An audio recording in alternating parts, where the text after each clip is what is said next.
Srečamo se.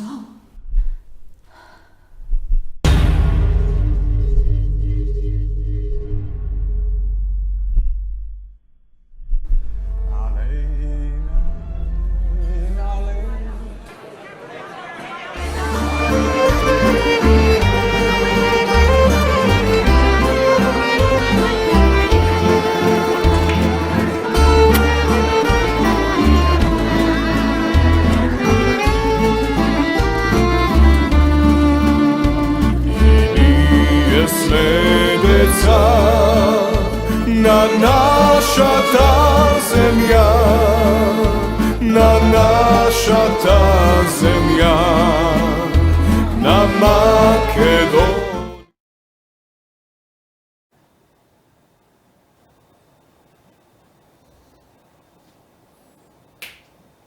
Добро вечер, почитувани родинци. Вечерва со мене Томче Ширков во студиото е Мартин Буровски, млад уметник, член и представник на поновата генерација родинци, меѓутоа многу добар родолюб, искрен родолюб и можам да кажам еден дечко за пофалба, кој што ретко се среќава сега помеѓу младината. Жал ми е што е тоа така. Меѓутоа во емисијата подоцна ќе кажеме нешто зборувај за неговиот личен живот. Меѓутоа вечерашна емисија ќе биде практично посветена емисија така во склад на црквата и во склад и во согласност со рожденството Христово, бидејќи како што по зборовите на самиот наш Господ Исус Христос, кога се собрани двајца или тројца во мое име, и јас сум меѓу нив, па да се надеваме дека и Бог е меѓу нас за оваа интересна тема. Вечерва поконкретно ќе зборуваме за Валамскиот манастир, односно за Светиот Валамски манастир, за неговото возобновување и за директното искуство на Мартин со него и посебно на искуството на Мартин со отец Методий или попознат кај народот, поготово кај рускиот народ, како бачишка Методий. Еден велик човек несомнено. Меѓутоа Мартин ќе ни каже повеќе нешто за него. Добро вечер, Мартин. Добро вечер. Добро вечер на сите.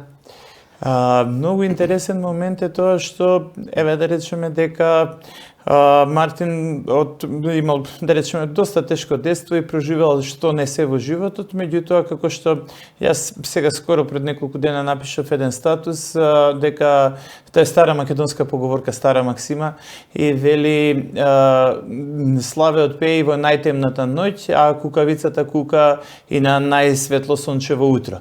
Мартин е во нашиот случај славеот, така што и покрај сите премрежија што ги поминал во раното детство, покрај трагедиите што му се случили и така натаму, тој закрепнал, застанал на нозе по Божја промисла, Божје провидение и понатака се развивал во животот. И сега вака доста интересен момент е тоа што одбрал еден многу специфичен, интересен пат како да се извлече од таа, да кажам, неповолна ситуација во која што се нашол. Па не е тоа неповолна ситуација, тоа е повеќе траурна ситуација во која што се нашол, меѓутоа многу успешно излегол од нега, од незе сега напредува, граби во животот, се занимава со уметност, уметноста му е, ајде така да кажеме, и екзистенцијално определува.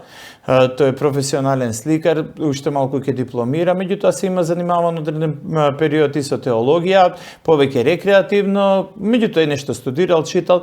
За сето тоа како тој се поврзал и како му се развила љубовта кон уметноста, меѓутоа пред се и кон теологијата и првите контакти, идејата со Валамскиот манастир. Мартин нека ни каже конкретно. Повели, Мартин. Добро вечер на сите, ете вака на кратко представување, нели, фала ти многу за тоа што ме представи. Ева, нели, не е битно, нели, од каде јас доаѓам, туку, нели, што правам и што ќе говорам, нели, оваа вечер, токму за емисијата која што ќе биде посветена за отец Методий, туку и за Валамскиот манастир. И јас уште првиот контакт со него кога му се јавив, јас му кажав, баќушка, јас сум од дом, имам пораснато во дом за деца без родители. Првото тоа што ми кажа е дека Бог е директен заштитник на вдовиците и на сираците. И од тогаш доста мои перспективи се сменија и по тој телефонски разговор јас решив да појдам на Валам, да го запознам отец Методий. Всушност Валамскиот манастир го спознав преку мојот наставник, маестор Стадим, кога ми пушташе во неговото ателје за руската култура и за руската духовност, инаку патот до теологијата ме одведе поради тоа што јас бидејќи првите мои сознанија за уметноста беа инспирирани од фрескописот и иконописот. И така усвари јас додав до некои црковни сознанија, теолошки сознанија, преку бидејќи јас и со црквата сум споен не само верски, туку и интимно, нели, преку мојата работа. Меѓутоа и подлабоките теми во врска со верата, со религијата подоцна те заинтересирале. Предпоставам и затоа си нашол ти конекција помеѓу уметноста и теологијата, не само теологијата како таква, него воопшто христијанството како правец. Да, точно, бидејќи кога ќе се каже за христијанството е многу богато, не само со теологија, и со уметност, и со музика, и со други правци, и со литература, и имаме тука и црковнословенски јазик, имаме тука мозаици, имаме фрескопис, исто така имаме икони во овие книги. Тоа е доста богата на наука и доста богата духовна клима, која што може да влие многу на нашата состојба, а особено тоа се изгради врз мојата состојба, како што кажав, нели, од моето рано детство, од домот, напуштањето на домот, јас веќе кога наполнив 18 години, станав, нели, полнолетен, јас така се определив веќе сакав да заминам на Валамскиот манастир, да го видам манастирот, да го запознам отец Методи, да видам кој е тој човек, што тој прави, што тој направил. Всушност и моите први пристигнувања на првите денови додека бев на Валамскиот манастир, јас го добив и ги добив и исписанијата и весниците каде што тој ги издавал како директор на православниот културен просветителски центар Свет Валам. И така јас дознав уште толку многу работи, читајќи таму, браќата ми помагаа да го научам рускиот јазик, читав на руски јазик, после тоа ме внесоа во црквата да учам и црковнословенски јазик. Практично, извини ако те прекинав, сакам само да те прашам, практично ти си бил штитеник на домот во тоа време, како дете без родители, кога си се заинтересирал за него. Ти знаеше нешто за Валам, знаеше нешто за отец Методи, или чисто така си разбрал дека наш човек многу е почитуван, ценет во руската црква, па сакаше да го запазиш, или нешто имаше поголеми сознанија за него како лично, за неговиот лик и дело, да речем? Па да, повеќе за неговиот лик и дело. Јас пред тоа прочитав исто така во наш службен весник, не се сеќам баш кој беше, дека отец Методи дошол во Македонија и дека бил подигнат крст во манастирот Лешок во чест на руски монаси кои што биле избркани во времето на комунизмот во Русија. Јас тогаш појдов и го видов и крстот во манастирот Лешок. И од тогаш уште толку многу се вроди мојата желба да појдам на Валам. Во меѓувреме се случи и друга работа, да ја запознам исто така и член од неговата фамилија, всушност неговата тетка ја запознав во Лесновскиот манастир.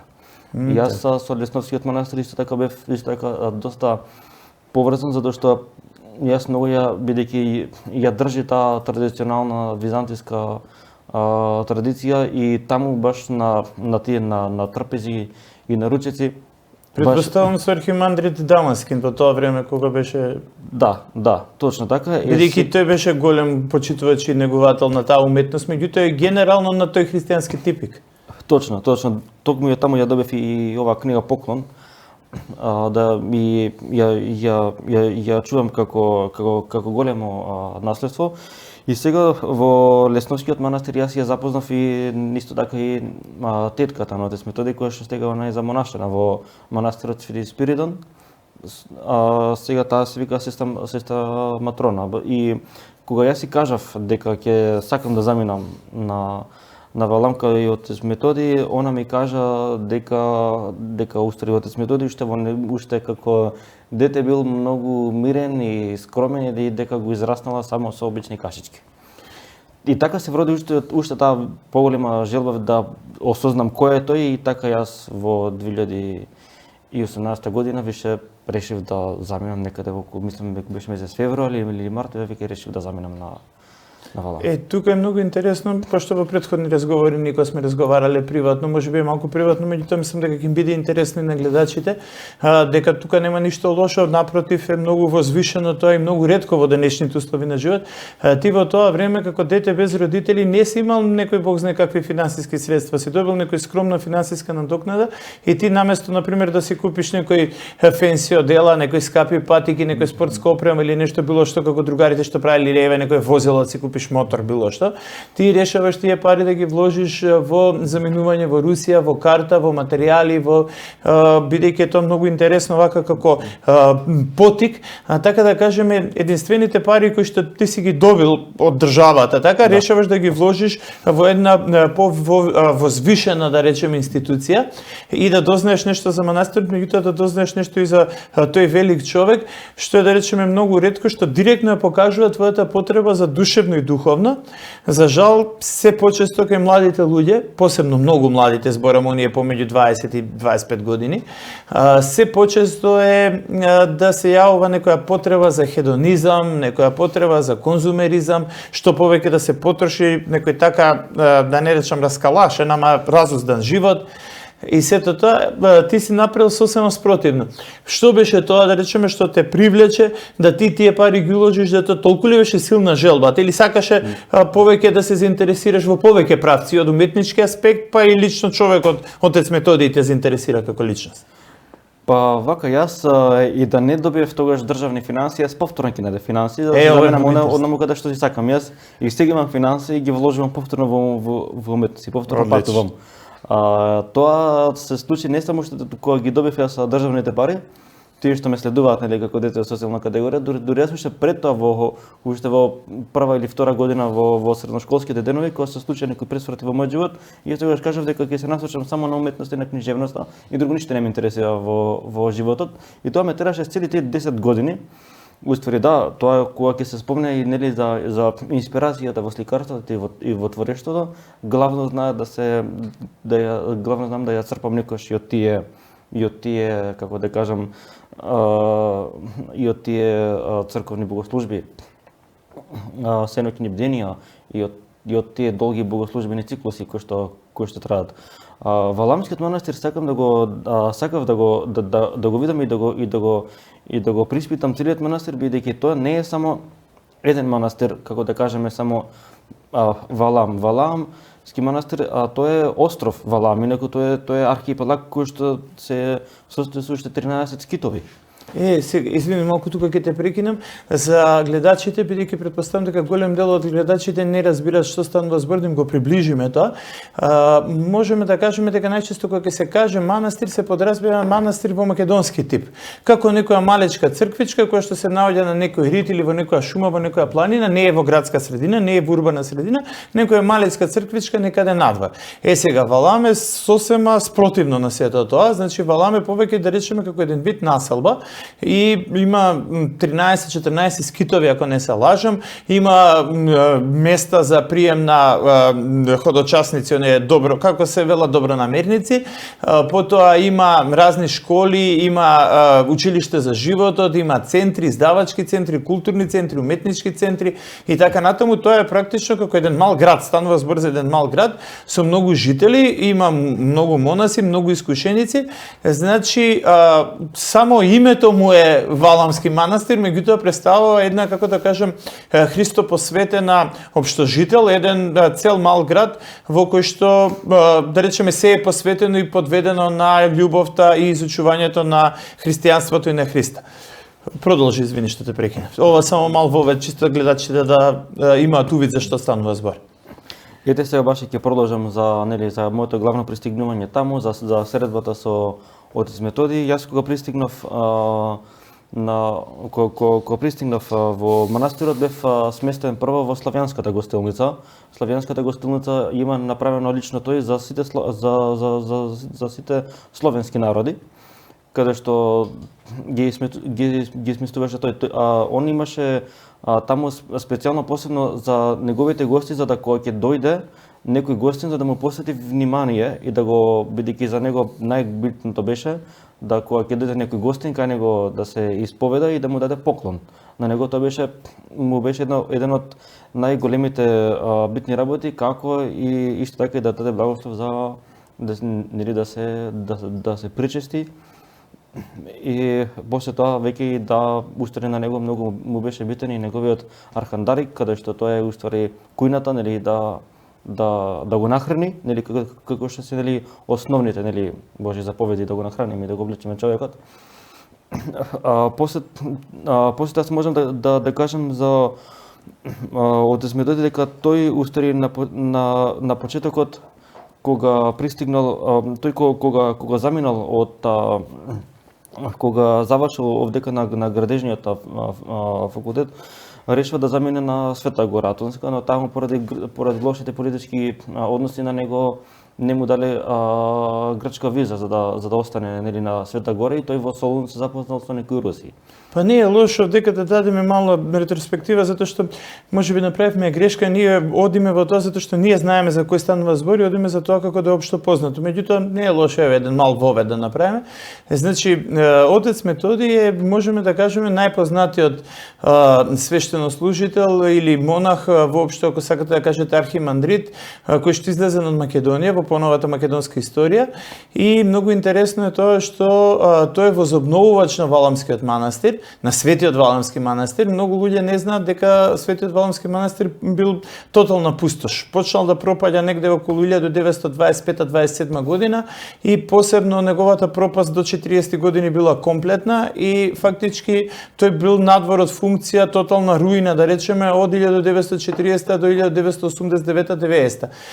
Отец Методи, од кога не добил грчка виза и од кога му било многу тежок престојот таму, неговиот духовен отец Григориос, грк на Света Гора, го советувал дека е подобро да појде како свој кај своите. Буквално така е кажано, како свој кај своите, односно бидејќи е славјанин да појде во Русија, дека таму ќе биде подобро пречекан, ќе најде на подобар прием.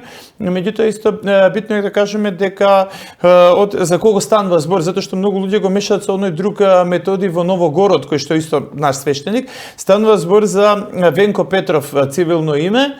Венко Петров од село Блатец, Виничко, кој што дипломирал градежништво, односно архитектура на Скопскиот универзитет и се замонашил, меѓутоа рано се замонашил на 28-9 години и видел дека во Грција сакал да го посвети животот на Бога и да остане на Света Гора, меѓутоа грците не му дале виза, не му дале возможеле престои и така натаму, и затоа тој решава да отиде таму. Меѓутоа многу интересен момент е што фактички тој од нула почнува да го возобновува Валамскиот манастир и он е практично еден од тројцата возобновувачи на Валамскиот манастир, да од возобновувач на Валамскиот манастир дојде до ниво на духовник во Валамскиот манастир, па дури и духовник на многу членови на Руската дума, па дури некои луѓе велат дека, сега не знам дали му бил како духовен раководител или духовен исповедник на Путин, меѓутоа дури Путин неколку пати духовно се советувал со него.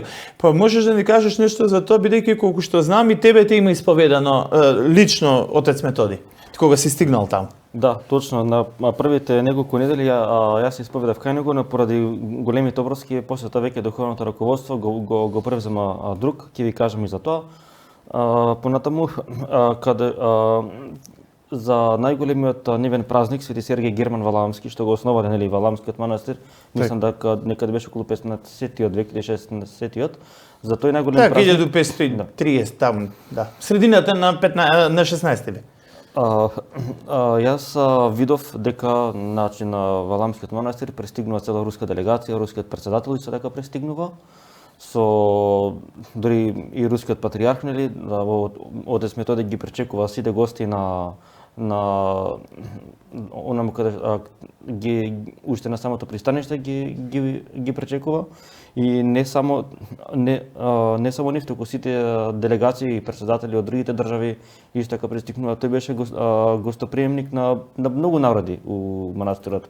Не само тоа, туку и од Кина и од Јапонија, не само на православни, туку и на други верски припадници. Едно од главното за него е што Отец Методи бил исто така и директор на културниот православен просветителски центар Свет Валам, каде што устари се преведувале книги од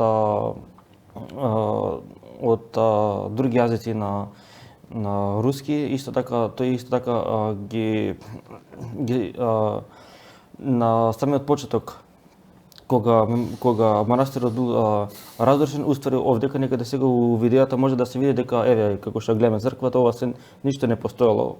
Таму јас тотална руина. И било пожар, еден било пожар. Кога пристигнав, мене ми кажа дека тоа уствари било таму и расадник.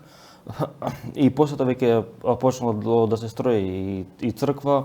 Уствари неговото главно обележие е он е познат по гостоприемството. Затоа и него многу луѓе го почитува и го сакаа. Дава огромен придонес, не само материјален придонес, туку и луѓе доброволно заминуваа на Валам летно време за да работат, да помагаат, бидејќи Валамскиот манастир има свој ваштарник, Валамскиот манастир има своја фабрика за рециклирање на отпад. Исто така Валамскиот манастир, уште нешто спомнав, има 13 скитови, тој има и 2 пристаништа. Валамскиот манастир исто така има и подворие во Санкт Петербург, каде што браќата кои што заминуваат од манастирот од Валам, кога заминуваат во Санкт Петербург, да преноќат, да преспијат, за да не одат на други места. Практично модерни конаци. Па тоа уствари како нивни конаци кои што се нели во светот, нели во градот, каде што се нели за патниците кои што или за миријаните, за поклониците, таму нели да преспијат оние кои што доаѓаат од други држави. Исто така сакам да напоменам дека и таму некаде околу 2001-2002 година пристигнал на Валам и отец Серафим Покровски, веќе кој што живеел со старец Афрони Сахаров, и уствари јас дознав дека уствари на Валам отец Методи и отец Серафим служеле бденија со часови за да се возобнови за да веќе да почне да се возобнува манастирскиот дух, да почне да се возобнуваат братските трпези, да почне веќе да функционира едногласноста помеѓу братството. Одлично, овдека само ги мало една дополна.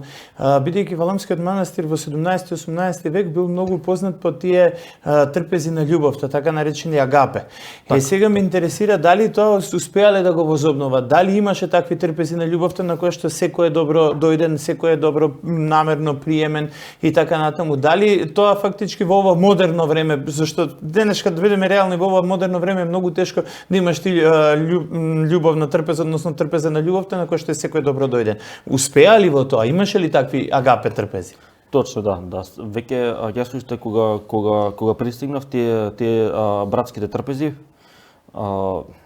уште јас и кога ги прашав браќето од кога веќе почна се до тоа да се возномува, тие самите кажа веќе од кога отец Методи и отец Серафим, од кога почнале веќе да служат и да со долги часови. Всушност на отец Методи најголемата желба кога пристигнал на Валамскиот манастир му било да го исчисти олтарот, бидејќи тука на почетокот нели можеше да се видат и фотографии на самото видео.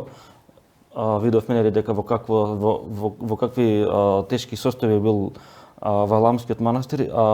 После тоа дојдов до сознание со некои браќи, бидејќи јас на Валамскиот манастир така многу сакав да ги истражувам работите, нели како станале сите скитови, кој каде живееле, па од таму го добив поклон и албумот на сите валамски старци, со дека тоа се околу 15 или 16 души.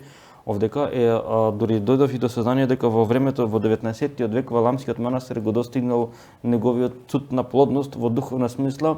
Манастирот броел околу 2500 монаси во времето на игумен Дамаскин. Едино што дознав една многу интересна работа е тоа што манастирот увезувал од светот со бродовите само сол, зашто само солта не може да ја произведат, а другото манастирот бил независен од ништо не бил зависен од светот. Имале производство на шеќерна волна, на репка, на компир, на буквално сите производи, овошје, зеленчуци. Сите производи, да. Дури ето така јас можам видов и на фотографиите каде што бев и на другите скитови. Јас баш имав таа чест да живеам и на скитот кај од Серафим. Тој е инаку тој е многу висок човек, многу возвишен човек, бидејќи тој се смета за еден од последните валамски старци, исто така духовник на старците. Колку години е човекот? Он има околу, можам да кажам, се околу 67-8 години, но е веќе преистоштен, бидејќи он е по потекло, он е француз и е многу кревок човек, а таа северна клима веќе не му... И па затоа те прашав, бидејќи знам дека на многу луѓе таа северна клима не им годи добро, мене ми делуваше постар, затоа те прашав колку години. Околу 67-8, јас сум некојаш во контакти, но тој сега е во тешка болест поради возобнувањето на Валамскиот манастир. Дури некои монастири не можеле да го издржат, да ги издржат климатските услови и го напуштале Валам затоа што климата е многу сурова и навистина таму да се живее и да се подвизува човек, да се моли, се многу тешки услови. Сега замислете пат на отец Методий кога заминал, он уствари заминал од Москва, каде што тој пристигнал, нели, кога да се навратиме, нели, се малку, кога од Солон, нели, заминал со некои браќа руси, заминал, нели, во Москва, го сместиле во Троицко-Сергиевата лавра кај старец Кирил Павлов. Таму тој се запознал со економот на лаврата, игуменот Панкрати, и кога старец Кирил Павлов му кажал на епископот Панкрати, да тогашен економ, дека треба да замине по послушање да го возобнови Валамскиот манастир, а уствари отец Методий веќе се спријателил премногу со него, и старецот Кирил Павлов благословил и му кажал: земи си ги Македонецот со тебе, како најдобар свој другар. И уствари да, они веќе 20 години Валамскиот манастир го возобновија двајцата, и сега мене наистина жал што епископот Панкрати, нели, тој остана сам без отец Методий, тој веќе, нели, се упокои во 2021 година, мислам дека беше, да, пред 2 години. Дури на весникот, нивниот официјален весник Свет Валам често знаеше да излезе и некој пишан текст од отец Методий или владиката Панкрати. Ми вместе живееме, ми вместе смираеца, да, ние заедно живееме, заедно се смируваме. Нели, од сите тие работи. Сега замислете, јас кога бев на Валамскиот манастир, тој веќе имаше, значи, делови кои што уште се возобновуваа, бидејќи тоа се огромни комплекси. Како што реков, мал град, неколку населби, станно збрзо неколку населби. Неколку населби. Дури веќе се навратам во времето на игуменот Дамаскин, дури работниот конак кој што им бил бројал околу 200 работилници, значи од ковални, изработување на пајтони, на кочи, нели, кои ги причекувале исто така другите владици, бродовите, мрежите за вловење, нели, на риба и сите тие работи, чевли, исто така манти, шиење. И сето тоа било рачно изработувано. Дури јас влегував и во некои од тие работилници и баш ги гледав и во нивниот музеј, често го посетував, каде што беа сочувани многу елементи од кои што биле пронајдени, додека што биле уништени во времето на комунизмот. Тука би сакал да те дополнам само дека порано во, не знам, 17 или 18 век исто биле многу познати по изработка на кожни дисаги за конј од двете страни, како торби за конј што висат, и тие специјално многу скапо чинеле во тоа време и биле специјализирани за тоа, меѓутоа што е многу интересно, биле специјализирани за мед, многу добар мед правеле, а како што рече во тие услови во Русија, северна Русија, руска зима, многу е тешко тоа, меѓутоа можеби заради тоа медот бил поконцентриран поценет, попознат во тоа време. Сега во нашево време многу интересно да кажеме дека покрај сите работи со кои што се занимава Валанскиот манастир и кои што ги возобновил сите овие дејства, тоа исто многу интересно за гледачите да кажеме дека отец Методи, односно подоцна архимандрит Методи, бидејќи добил чин на архимандрит Методи, покрај што бил духовник, после што имал премногу обврски, веќе не можел да ги превземе. Тој бил меѓу другото и директор на издавачкиот центар. Бил и директор на публикацијски центар за публикување на книги, на секаков вид на штампа, весници, брошури, се издавале за млади луѓе, училиште за животот, во кој што се учат младите руси како да живеат, прирачник и помошник како да се откажат од алкохолизам, односно како воопшто да не се навлечат, затоа што во тие 90-ти години, рани 90-ти, средина на 90-ти години во Русија е многу, како да кажем, се возобновува таа погубна потреба за многу жестоко пиење на алкохол, за дроги, за опиум и така натаму, поготово кај млади луѓе. Затоа отецот издава такви прирачници за помогне на овие млади луѓе. Меѓутоа, исто интересно е дека тој имал и издавачки центар за христијани од неруско говорно подречје, од неевропски јазици.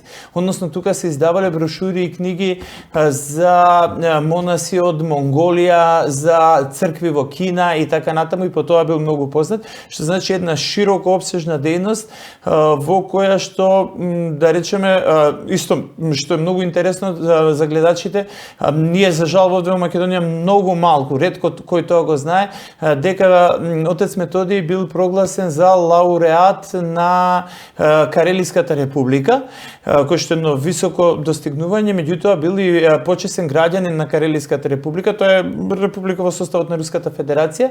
Меѓутоа многу интересно е затоа што тој како странец, како бил високо почитуван, се до членови на Руската дума кои што му се исповедале. Може да замислите еден политичар или некој официјален од ФСБ службеник и така натаму какви се работи премал доволно доверба да се исповеда кај отецот, а тој бил, како да кажам, еден сосема нормален човек, така да едноставно бил пријател со наш Мартин.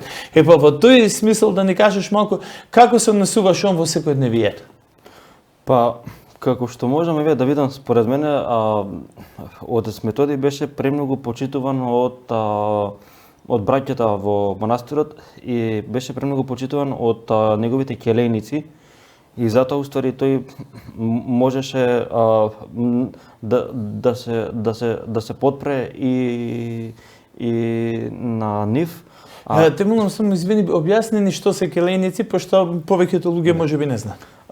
Келејници се уствари кога од едно монашко братство игуменот или архимандритот или владиката ги бира послушаниците и монасите ги бира да му бидат како десна рака, помош. Директни помошници. Директни помошници, да. Бидејќи замислете, отец Методи нели како архимандрит на Валамскиот манастир 14 скитови, и замислете тоа кој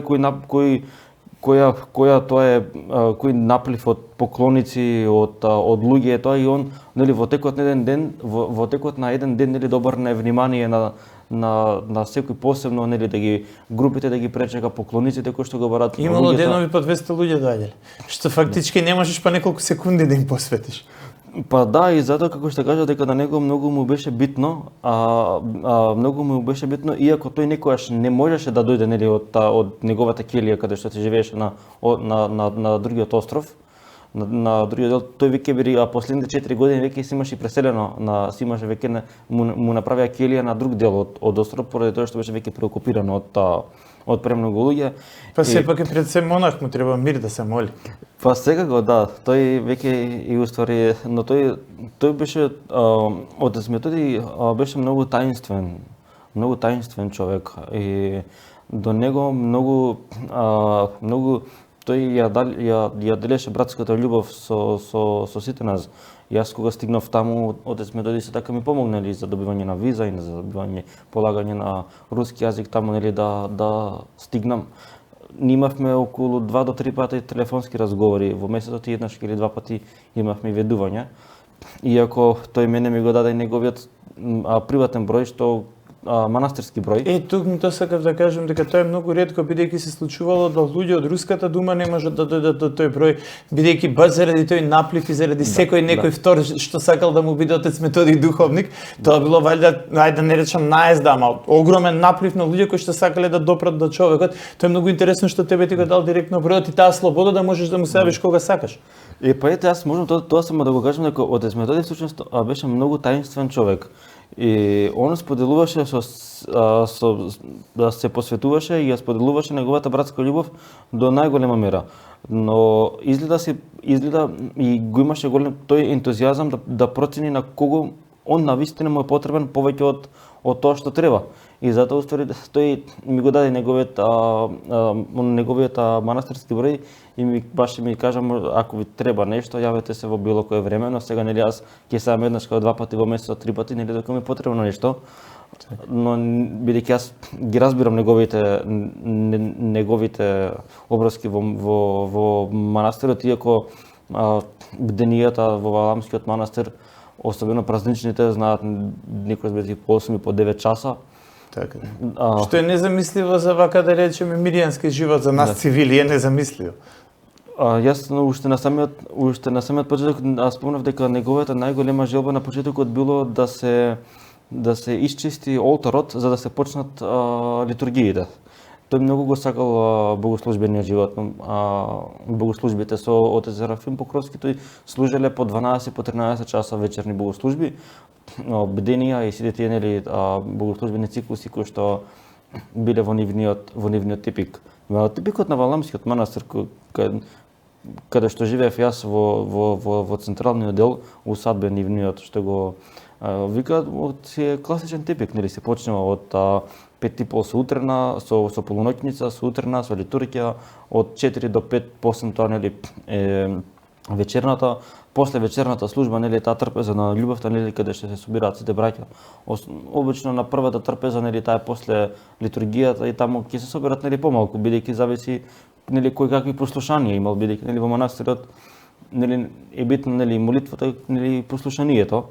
Сега некој на послушание во пекара, некој во трпезарија, некој на полето, некој се во некои други делови, зависи послушанието најчесто ги задаваат во однос на сопствените сили, нели кој колку може да издржи. И способности, потенцијали, кој зашто го бива? Да, најчесто по тој дел моето прво послушание беше во трпезаријата, па после да видов дека се покажа добро во трпезаријата, па ме зема како помошник во кујната. Иако можам да кажам дека Валамскиот манастир, од што беше толку толку многу почна нели да напреднува, јас кажав нели дека они таму имаат и фабрика за рециклирање на отпадот, кој што нели се прави во манастирот. Они исто така имаат и многу голема фарма каде што произведуваат едно од најпознатите валамски сир, се вика валамско сирење нивно, каде што тој рецепт им го дале италијани кога биле како поклоници, кога биле на Валамскиот манастир, кога дознале што нели има на тој архипелаг, им го донирале рецептот и после тоа они више го надминале тоа и сега дури подобро од италијанскиот оригинал го прават. Точно така, дури сега во нивната црковна лавка, црковна продавница каде што има и парчења од валамското сирење. И можам да кажам дека сиот тој ден јас кога ги прашував браќата добро кој се го организирал ова течение, вака работите да се одвиваат во манастирот, буквално сите него испушта отец Методий да го спомнат и дури тој кога пристигнуваше од другиот дел на островот, од архипелагот, кога пристигнуваше во централниот манастир, дека луѓето нели слушаат дека нели ќе доаѓа отец Методий и сите вака се насобира околу него. Можам да кажам дека 50 души сите трчаа по благослов и не го пуштаа да си оди. Сега кај благословот добро ме потсети. Имам слушното дека некои дури и председатели, премиери, кои што да речеме после 90-ти години, од кога го возобновуваат манастирот, поготово така да речеме од тој руски свет, руски мир, меѓутоа и од поранешните републики, од Белорусија, од Украина, од Молдавија, од Чешка, имало луѓе кои што на високи позиции, парламентарци, министри, кои што сакале да земат благослов од него и кои што се чекале долги редови. Меѓутоа за самиот тој поим колку голем човек бил отец Методи, блажено починатиот отец Методи, станува збор и тоа дека тој имал добиено повеќе од 40 ордени. Така ми се чини. Или одликувања, не знам сега на руски точно како се вика, меѓутоа има добиено некакви благодарници, захвалници, одликувања за се нешто, за тоа што помогнал, например, на младите, за тоа што помогнал во училиште за животот, за одвикнување од наркоманија, за самото возобновување на многуте скитови, за расширување, односно за беседи, за ширење на христијанството и така натаму и така натаму. Се чисто вака да направиме една споредба со тоа колку тешко се добива едно руско одликување, еден руски, да речеме, медал, можете да направите споредба што, например, кај нас од сите политичари, од сите првоборци во поранешната држава Југославија или во Социјалистичка република Македонија, Лазар Колишевски имал одликување, председателот Лазар Колишевски имал одликување едно руско и тоа било како врвено достигнување, едно руско одликување. Сега замислете да имате 20 или 40. Па тоа ми беше поентата, дали тој на кој основ, зашто ги добивал сите овие пофалници, благодарници и така натаму? За животно дело. За животно дело, така. Сите негови, јас каде што беше во славјанската гостилница, каде што го видов портретот со сите чинови, нели, што се тоа се ордени, 40, околу 40 Тоа е просто ордени. неверојатно, сите 40 се ордени. Ордени, да, од тоа се заслуги од нели каде што самите институции или самите предпријатели, не знам таму нели што се они имаат, му го даде тоа според нивна проценка, според бидејќи нели иако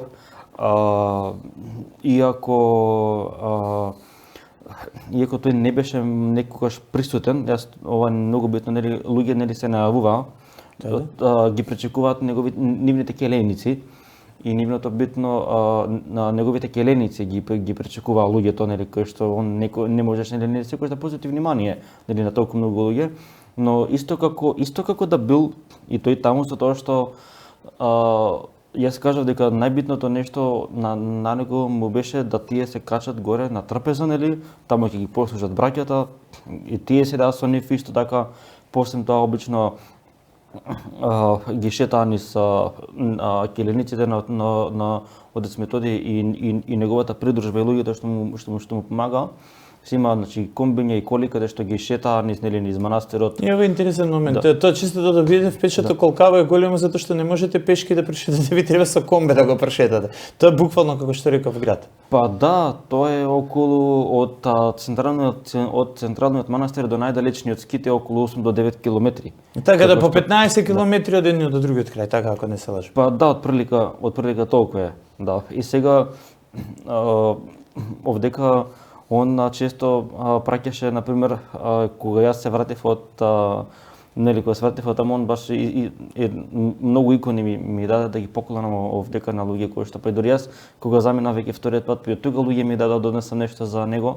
Тоа е многу битно бидејќи тој устави иако не можел секогаш да дојде, килениците и матушки тие се монахињите кои што беа нели во тој негов архандарик или таа негова гостоприемник, се кажа баќушка Мефодий, кажа ова да ви го дадеме, кажа тоа да ви направиме, кажа вака да ви услужиме.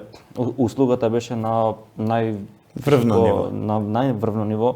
Дури мислам дека таква услуга досега во мојот живот не сум имал. Мислам дека каде да појдам нема да имам, бидејќи тоа е едно нешто навистина посебно. Дури има во секоја во славјанската гостилница има, дури во собите си има распоред на богослужбите кога се нели луѓето да знаат кога е вечерната, кога е врвна хармонија, дотерано до хармонија.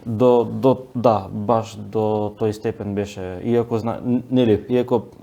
Иако знаело некош да биде нели кога ќе се состават на синаксис нели на тие големи нели каде што треба да се донесуваат клучни одлуки, нели, отец Методи секогаш бил човек кој што знал да ја стиши целата енергија, целата хармонија, нели, кога се донесуваат нели клучните одлуки за манастирот како ќе се продолжи понатаму. Сакам да те прашам едно така, твое видување, можеби лично е премалку прашањето.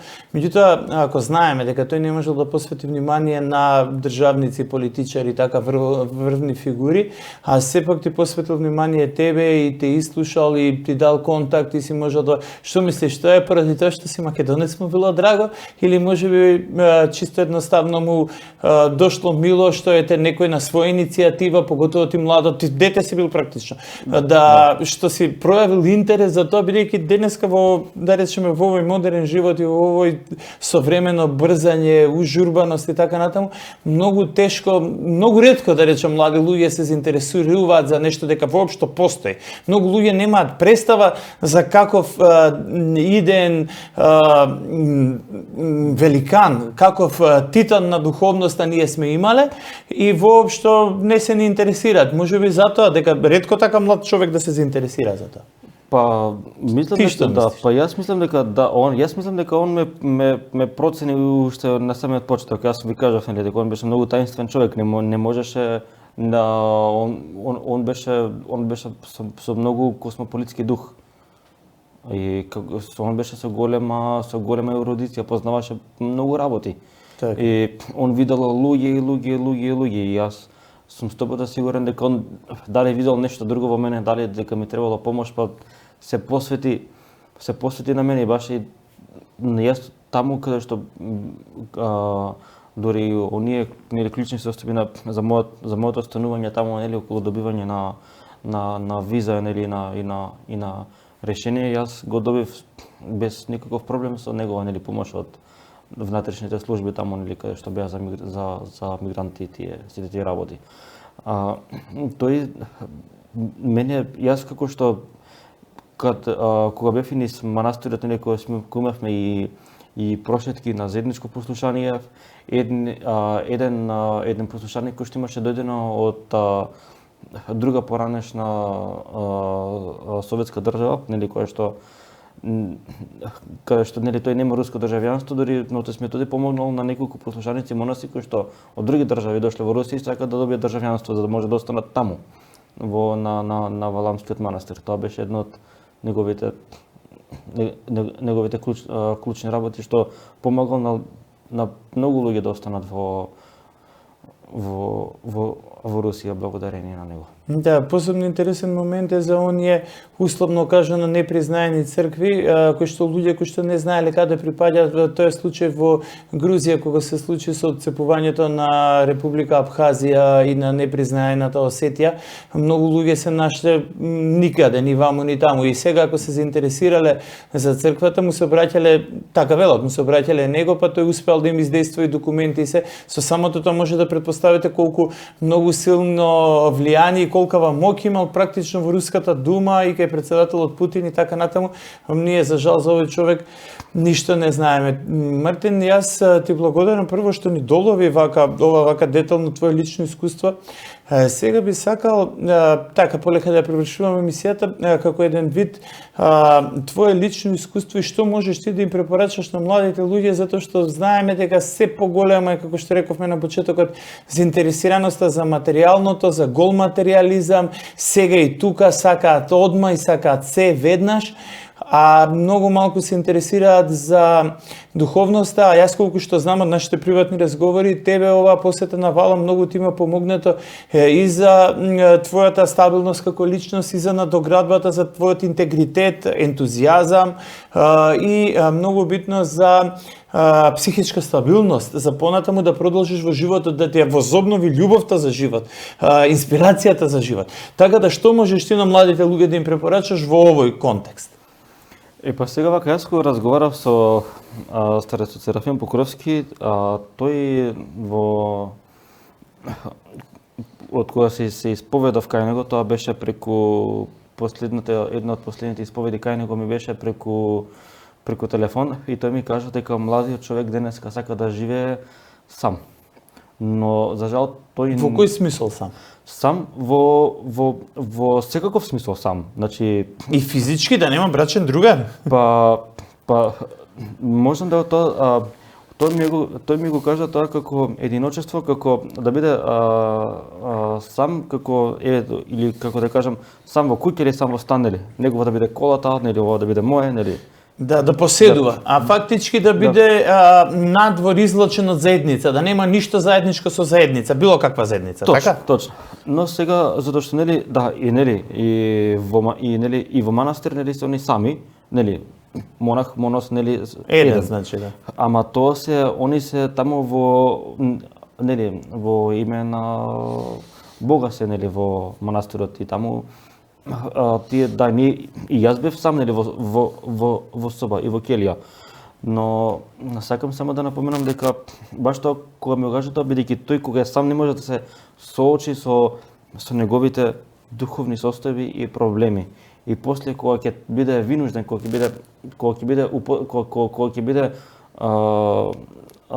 биде приморан да стапи во контакт со друг човек и со цела заедница, поради тие нерешени проблеми таму каде што тој бил сам, тој паѓа.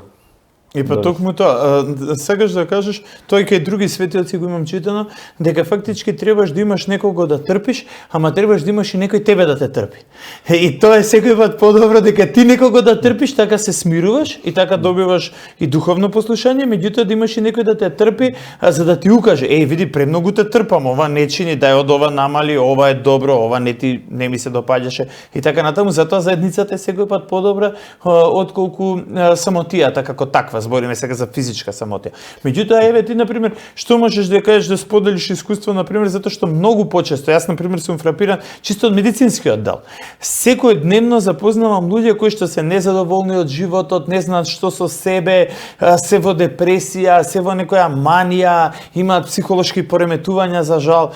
Во тој однос, например, што можеш да ги посоветуваш, затоа што директно си живеел во еден така, не случајно се нарекува свет Валам. Свето место си живеа. Во тој аспект. Па, ете, јас можам да кажам дека, нели, освен дека каде што живеев на скитот, таму бев исто така 6 месеци, кај старецот Серафим Покровски, ова ќе го кажам како нели, како надворот емисијата, али како едно од најбитните ваквото работи, тој што не ги имаше кажано, нови скит е благословено само молитва и послушание. Друго ништо не е благословено да се прави. Така. Или себе е благословено, освен греф не. Така. И тоа беа клучни работи каде што ние не можевме некогаш да ги разбереме, се ни е дозволено освен Ама ова е клучно, се ви е дозволено, значи да правите нешто корисно, позитивно. Се ви е дозволено, само греф не.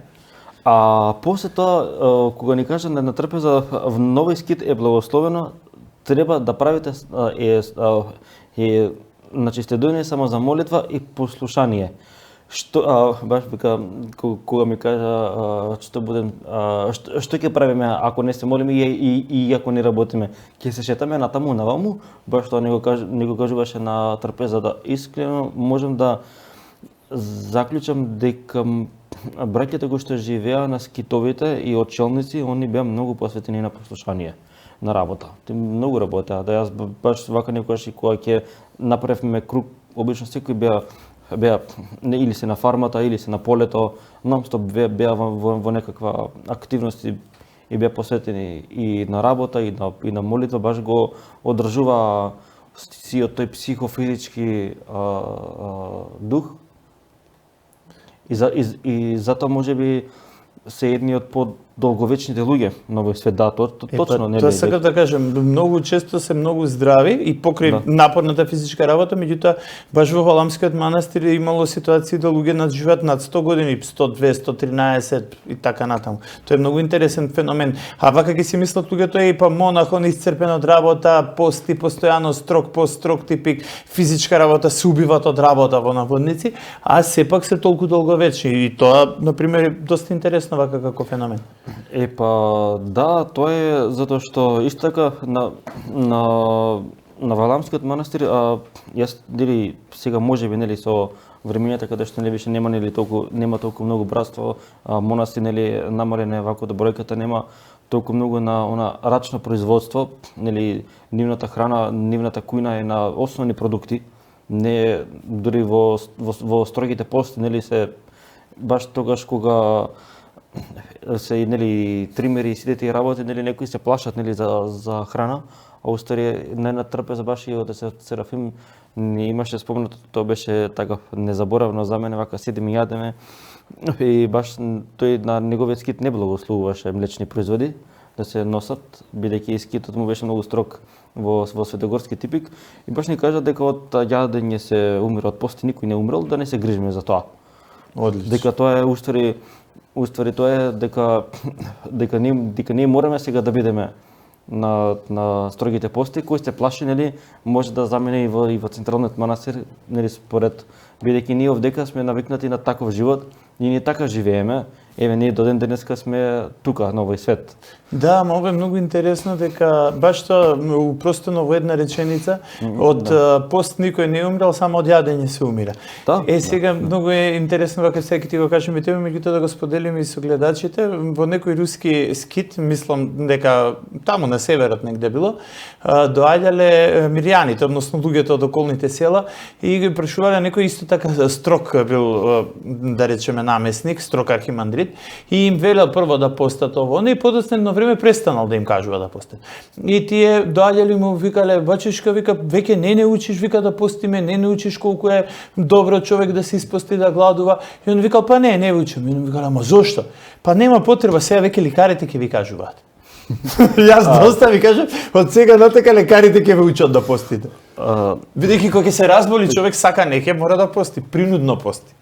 Така. Една од главните работи што исто така јас имав повеќе комуникација со старецот Серафим, бидејќи тој живееше, нели, на скитот, се веќе не живее на скитот, тој е во Москва, на Подмосковје, поради суровата клима, но имав така на секој втор, трет ден имавме комуникации, баш и трпеза на љубовта во неговиот корпус, не собираше, си правевме трпези, дури некојаш ни пееше и руски традиционални песни, нели, така си раскажувавме како му било неговиот живот.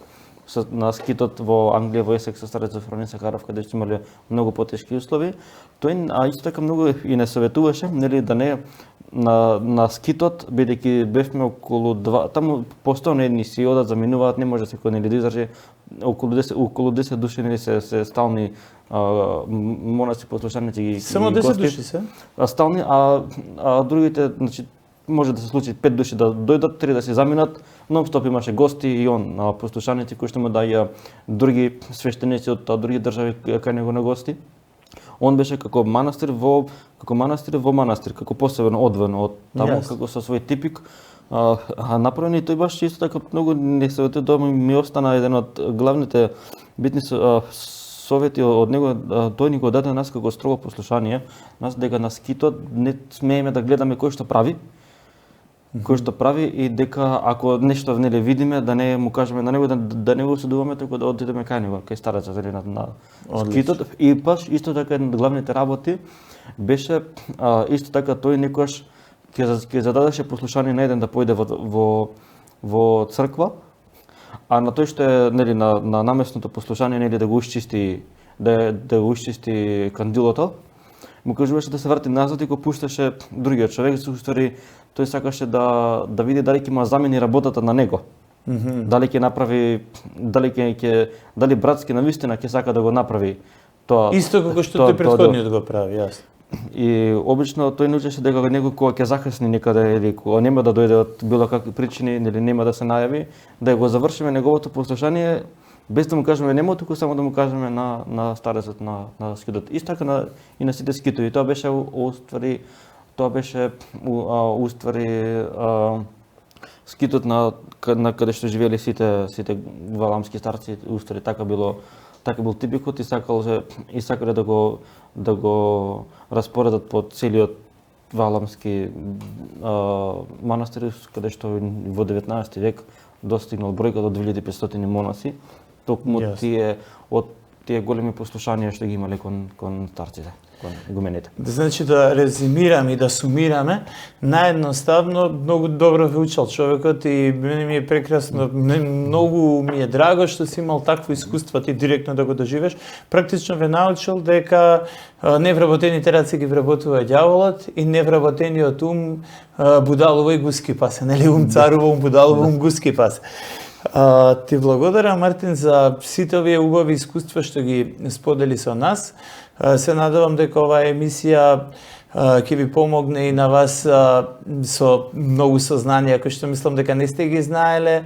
Едноставно за возобновувачот на еден од возобновувачите на Валамскиот манастир, архимандрит Методи, колку голем човек ние сме имале, и тоа наш современик, еве до 2021 година, колку важен човек, значи се уште ние македонците имаме многу луѓе на кои што да се повикаме, со кои да се гордееме во една позитивна смисла на зборот, не да се возгордовуваме.